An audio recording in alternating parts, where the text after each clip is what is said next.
guys! Welcome back again sa ating YouTube channel, and it's me again, Mutia Baliling, ang plantita from Davao City. And for today's vlog and for today's video guys is may nababasa akong mga comments sa aking videos about money tree. Ayan, ano po ba daw ang bunga ng money tree, or ano po ang itsura daw ng malaking puno ng money tree. So ayan guys, so for today's video is ipapakita ko sa inyo kung ano po yung bunga ng money tree at ano po yung puno ng money tree. So asa nakita nyo in my past vlogs guys is nakita nyo naman kung anong klase ang money tree, anong klase ang liso or seeds ng money tree. So nakita nyo na yan guys. So today is ipapakita ko sa inyo kung ano nga ba ang bunga ng money tree. So ang bunga po guys ng money tree is, ang nasa loob po nun is yung liso ng money tree, which is yun po yung, ang loob po nun is nandun po yung liso ng money tree. So yung liso ng money tree po is yun po yung ginagawa nating seedlings para gawin nating braided na money tree. So ayan guys, so shout out sa ating 21 stalks na money tree. Ayan siya guys. So as usual, pansin ko sa kanya guys, parang tumaas na siya, and ayan, meron na siyang mga bagong dahon dito sa may ibabaw niya guys. So this one is mga bago na to. And ayan guys, so ayan na siya. This is a 21 stalks na money tree. So yan guys, kung interesado ka sa video na to is just keep on watching, and kung hindi ka pa nakapag-subscribe sa aking YouTube channel, ay huwag mong kalimutan na mag-subscribe and please turn on the notification bell down below for you to be notified whenever we upload a new vlog. Furthermore, and let's begin! I know that you've been gone. You and me, we don't belong. It only makes me strong. After the blood right now, don't wanna know one else. That's what I used to know.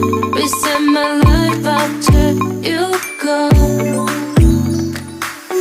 So ayun guys, ano nga ba ang puno ng money tree? So last time guys, napakita ko na sa inyo ang puno ng money tree, but today is ipapakita ko ulit sa inyo. So ayan, tara, sasamahan niyo po ako guys. So unang ipapakita ko sa inyo is yung ano nga ba yung puno ng money tree. So nandito po siya guys. Actually dito sa amin is merong 1, 2, 3, 4 na puno ng money tree guys. Pero yung ipapakita ko sa inyo today is eto lang pong isa na puno. Etong malapit dito sa amin. Kasi pansin ko sa kanya, nagkakaroon na siya ng bunga. So ayan guys, so ayan, kukunin ko muna po siya guys kasi medyo nakaharang siya sa puno ng ating money tree. Ayan, dyan ka muna, huwag kang maggalaw, huwag kang magulo.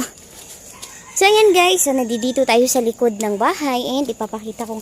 Ayan guys, so nakikita nyo guys, dito na area is parang pabundok na siya guys. Parang palugot area na yan siya guys. Actually, dyan kami dumadaan patungong lugot area. So, dyan na area guys is hindi na yan amin. Dyan na area. So, iba na yung may-ari dyan. So, ayun guys, ipapakita ko sa inyo. Parang ang lapit ko ha. Yun guys, ipapakita ko na sa inyo kung ano nga ba ang puno ng pera. So, ayan, eto siya. So, ayan siya guys. Yan po ang malaking puno ng money tree. Ngalang is nasa ilalim siya ng puno ng mangga. Yan, ito po yung puno ng mangga. And katabi po niyan is ang puno ng money tree. Which is, yan po siya guys. Yan yung kapuno ng ating money tree. And patungo sa ibabaw. And voila. Ganyan siya guys. Hindi ko alam kung medyo kita nyo ba guys. Pero, ganyan po siya. Ayan po yung puno ng money tree. So, yan po na area yan. Ilalapit natin kayo guys. Ayan. Yan siya guys. Yan yung puno ng pera sa naka-zoom in tayo guys. Kaya ayan yun siya makikita. Parang medyo ang lapit din. Ayan siya guys. Yan po yung puno ng money tree. Ganyan po ang itsura ng puno ng money tree guys. And ayan, ilalapit ko kayo sa dahon ng money tree. Ayan. Yan po yung dahon ng money tree guys. So, meron tayo ditong 2, 4, 6. Ito guys, 2, 4, 6. 7 malulusog na dahon. Ayan siya guys. Super laki ng mga dahon nito guys. O, yung fingers niya, sobrang laki. So, ayan siya. So, diba, ang ganda nito guys. Kapag nasa talaga, or nakakaano talaga siya guys. Nakakatulong siya para hindi ganun kainit. So ito siya guys is hindi naman siya talaga as in direct into sun. Hindi to siya. Kapag ganito nakalaki yung puno guys is marami na talagang nagsi 7 fingers na dahon ng money tree. So maraming nagsi 7 fingers na kapag ganito kalaki na yung puno niya. Pero kapag maliit pa guys is hindi pa siya magsi 7 fingers. Yung iba is pa konti-konti lang talaga guys. Pero hindi po mawawala sa 5 fingers. Yun po yung dahon ng money tree. Kasi yung 5 fingers guys ng money tree like this. Yan. Ito siya guys, 5 fingers siya. Nagre-represent siya sa metal, wood, fire, earth, and ano pa yung isa? Nakalimutan ko yung isa guys. Water, ayan.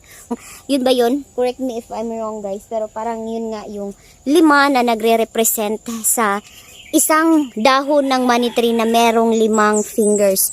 Yung fingers na tinatawag guys is like this. Eto siya guys, ito isang buong dahon ng money tree, eto siya.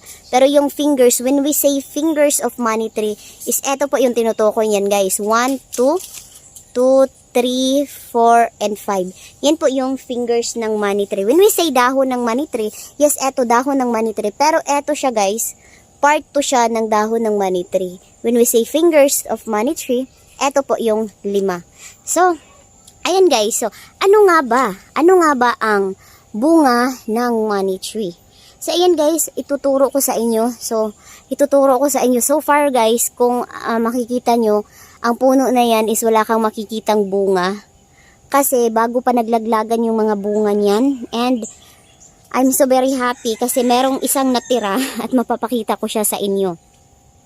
So ayun guys, and later guys, isasabihin ko din sa inyo kung kailan at kung kailan pwedeng ma-harvest yung bunga ng money tree. So ayun guys, ano nga ba ang bunga ng money tree? So eto guys, ipapakita ko sa inyo. So ayun guys, ipapakita ko sa inyo kung ano nga ba ang bunga ng money tree.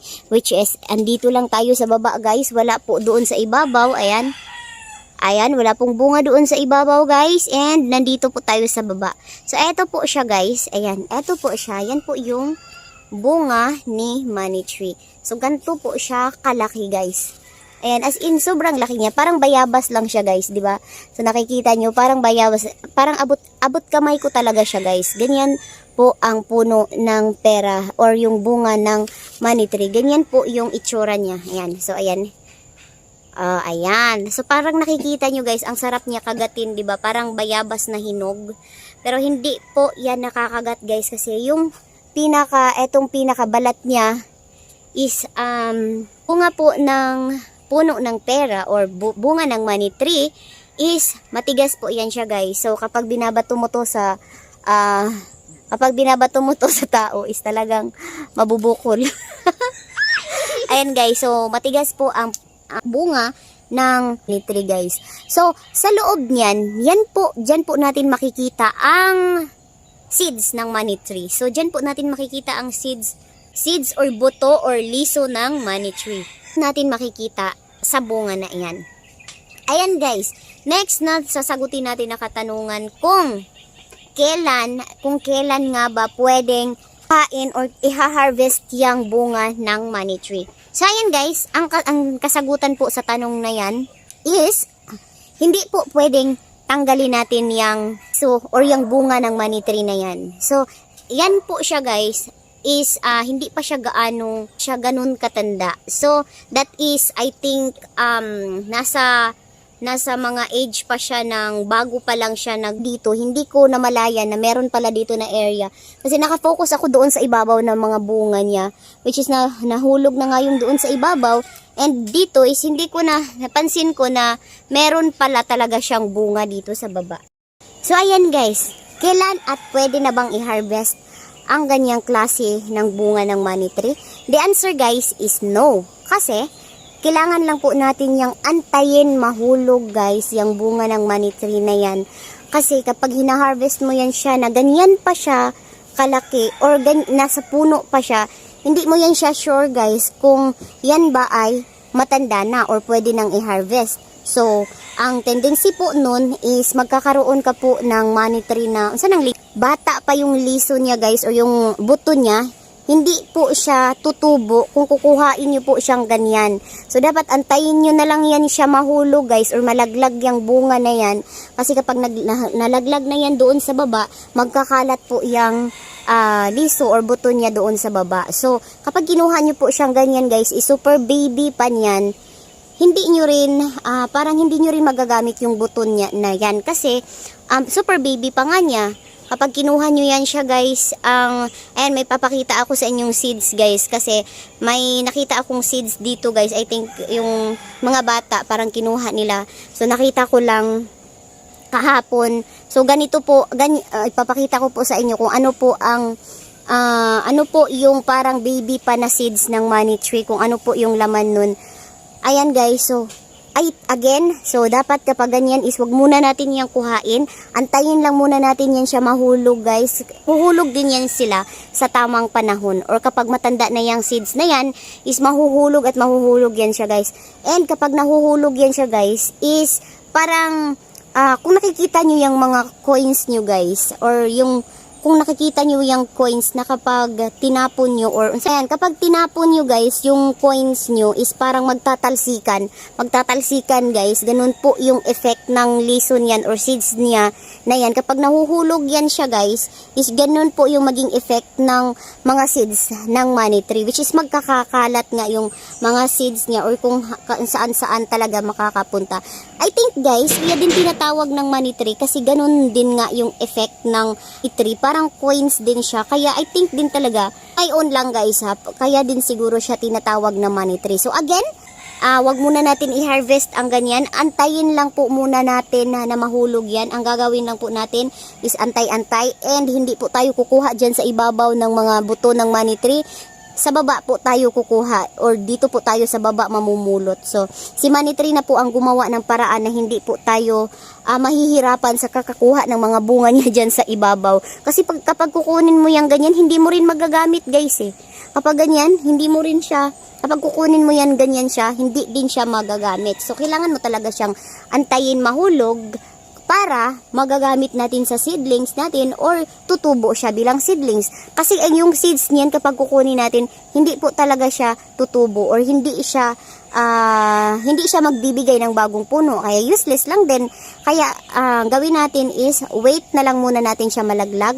And again, sa baba po tayo, sa lupa po tayo mamumulot na ng seeds ng money tree, and hindi po tayo kukuha dyan sa ibabaw. So ayun guys.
Guys, eto nga yung sinasabi ko sa inyo guys na seeds, yung baby pa na seeds, kung ano nga ba or kung bakit hindi siya tutubo kapag ginagawa nating seedlings.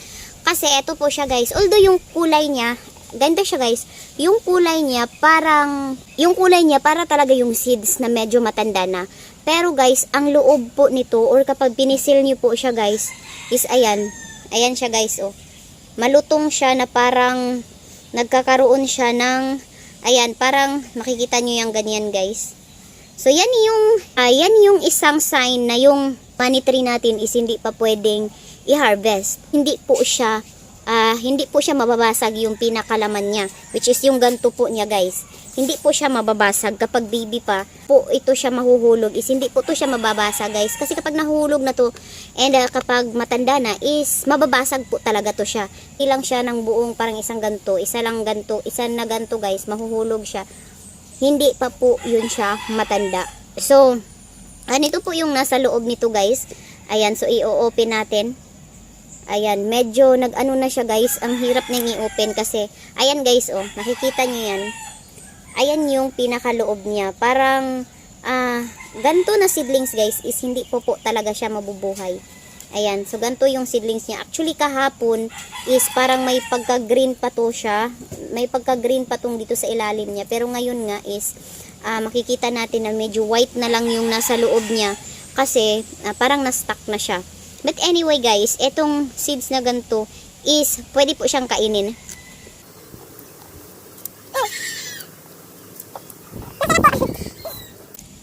Masarap po talaga ang seeds ng money tree guys.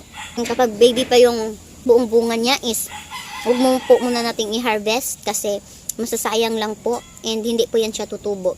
Kailangan antayin muna natin siya na mahulog doon sa baba para tutubo po talaga yung gagawin nating seedlings. Kung gusto niyo lang po mag-seedlings. So, ayun guys, isang video na naman po ang natapos natin for today. Again, maraming salamat po sa inyong panunood. And sana po is may natutunan kayo and nasagot ko po yung ibang mga katanungan nyo na nagko-comment sa aking mga videos. Maraming salamat po sa pag-comment po sa aking mga video guys. And ayan, kung may mga katanungan pa po kayo about money tree, is feel free to comment down below guys. And again po, sa mga gustong mag-order ng money tree natin by online, so feel free to message me and at Mutya Baliling Facebook page guys. Ayan, message niyo po ako doon sa ating Facebook page which is eto po yun, Mutya Baliling Facebook page. Yan po yung profile na yan guys. Doon po kayo mag-comment kasi meron po akong account na Mutya Baliling. Hindi po yun Facebook page which is Facebook account ko po yun na hindi ko na ma-open kasi nakalimutan ko yung password. So etong profile na ito, dyan po kayo mag-comment guys and see you there po sa mga gustong mag-order po ng money tree. So yun na nga guys, dito ko natatapusin ang vlog na ito. Maraming salamat po sa inyong panonood. And again, it's me again and again, Mutya Baliling, ang plantita from Davao City. And if you haven't subscribed yet to my YouTube channel, please don't forget to subscribe it now and please turn on the notification bell down below for you to be notified whenever I upload a new vlog. Ayun guys, that's all for today. God bless everyone. See you again on our next vlog. Babush and paalam! Bye! Keep safe everyone!